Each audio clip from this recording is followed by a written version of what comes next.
Car भी है। वहीं प्रदेश के सभी 36 मतगणना केंद्रों पर त्रिस्तरीय सुरक्षा व्यवस्था रही। राजस्थान समृद्ध विरासत है इसकी शान, रंग बिरंगी पहचान।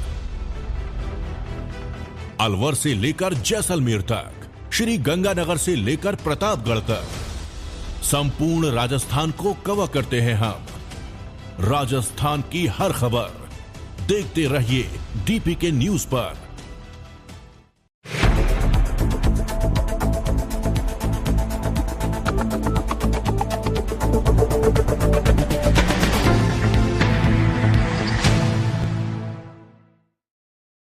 कांग्रेस सरकार में उप मुख्य सचेतक व नावा विधानसभा क्षेत्र विधायक और प्रत्याशी महेंद्र चौधरी ने शुक्रवार को विश्वास जताया कि राज्य में एक बार फिर कांग्रेस की पूर्ण बहुमत वाली सरकार बनेगी।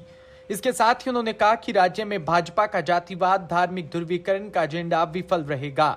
महेंद्र चौधरी ने भारत फोन पे बताया कि मतदान के जनता का रुझान और राजनीतिक विशेषज्ञों के निष्कर्ष आ रहे हैं। उन सब में से एक ही बात निकल कर आ रही है कि राजस्थान में राज नहीं बल्कि रिवाज बदलेगा। कांग्रेस का झंडा एक बार फिर से लहराएगा।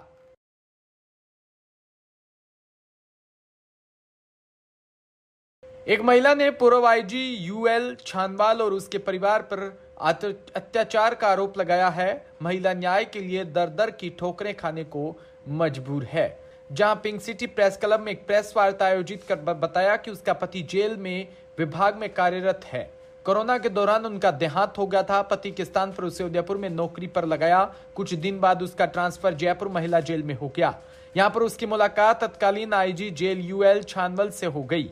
छानवाल ने उनसे शादी का प्रस्ताव रखा। चूंकि छानवाल की भी पत्नी का देहांत हो चुका था तो उसने शादी के लिए हामी भर दी।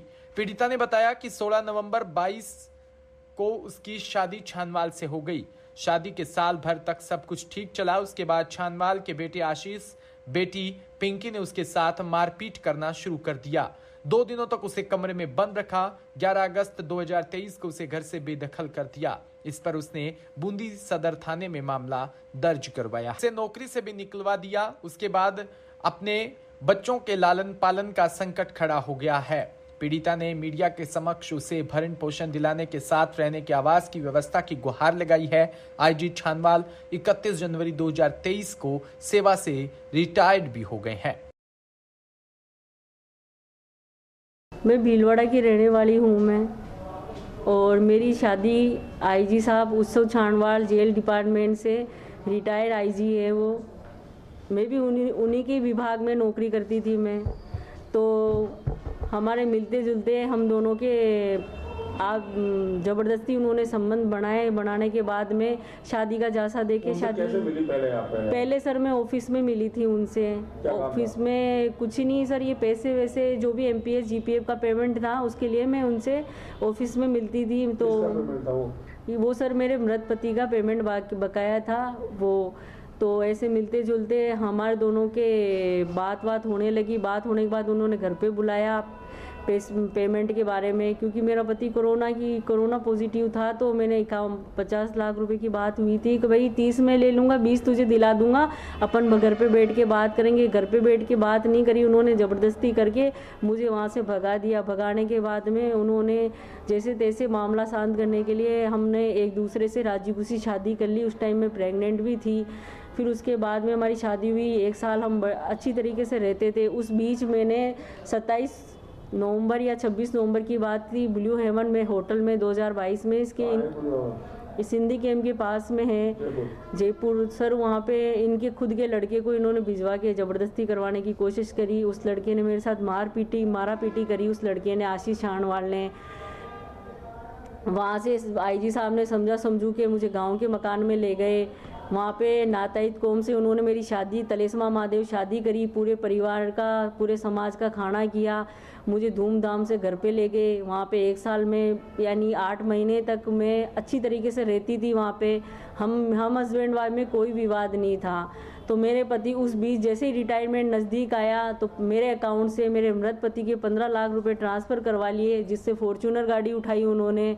उसके बाद में उन्होंने मेरे गहने जो भी थे, मेरे जो भी जेवर पड़ा हुआ था, वो गहने उन्होंने गिरवी रख के SBI में लोन लिया मेरे गहनों के ऊपर। और लोन लेने के बाद में उन्होंने वापस लड़ाई झगड़े स्टार्ट किए। मेरी माँ से 50 लाख रुपए की मांग करी, वो भी मैंने रिपोर्ट में सारे सबूत दे रखे हैं थाने की। मैं उसमें 2 दिन मुझे फिर कमरे में बंदी बना के रखा। उनके नौकरों से मेरे से गलत हरकतें करवाते थे रिटायरमेंट बाद में, तो भी मैंने चुपचाप बर्दाश्त करती रही। मैं मेरे पति को कहती रही कि सर मेरे को ये मेरे साथ में ऐसी हरकतें, बोले मेरे घर में रहना तो सब कुछ सहन करना पड़ेगा तेरे को। मेरे को 9-10 तारीख 2 दिन इनकी बेटी ज्योति और मेरे पति उत्सव लाल छाणवाल ने बंदी बना के रखा। ना तो मुझे लाइट वाइट सब बंद कर दी थी कमरे में। आसपास के पड़ोसी कहते रहे कि गेट खुलवाओ इसका। रोज़ मुझे 2 दिन तक मारा पीटी करी, भूखी प्यासी रख के। 11 तारीख को मुझे सुबह वहाँ से घर से निकाल दिया घसीट के। फिर उसके बाद में मैं महिला थाने में गई, मैंने रिपोर्ट दर्ज कराई। महिला थाने वालों ने ये कहा कि हम समझौता करा रहे, तो मैंने कहा ठीक है, मेरा समझौता करा दो, मैं भी घर बिगाड़ना नहीं चाहती थी, क्योंकि मैं एक अदर समाज में शादी करी थी। तो वहाँ मुझे 3 दिन ऐसे वैसे जहाँ से देते रहे पुलिस वाले, घर पे भिजवा के वहाँ रख। फिर 13 तारीख को मेरे पति ने मेरे खिलाफ मुकदमा दर्ज करवा दिया। और 2 दिन पहले मैंने मुकदमा दिया, उसको दर्ज नहीं किया, मेरे पति के मुकदमे को दर्ज कर लिया और मेरा बाद में करा मुकदमा दर्ज। आज 3 महीने हो गए। हरी सिंह जी डिप्टी साहब ने मेरे बयान लिए, मुझे धमका के बयान लिए।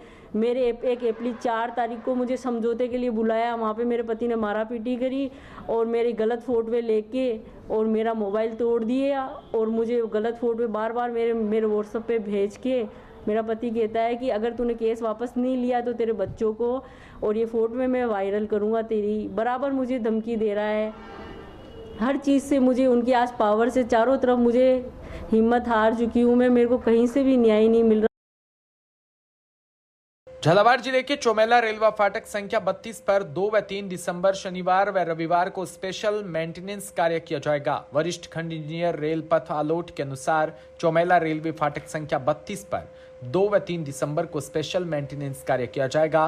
रेलवे सुरक्षा की दृष्टि से यह कार्य महत्वपूर्ण है, जिस कारण शनिवार को रेलवे फाटक सुबह 8 बजे से लेकर रविवार शाम 7 बजे तक 2 दिन के लिए पूर्ण रूप से बंद रहेगा।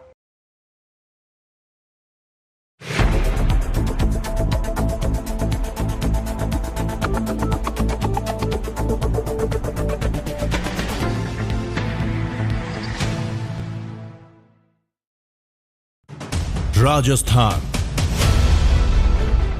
समृद्ध विरासत है इसकी शान,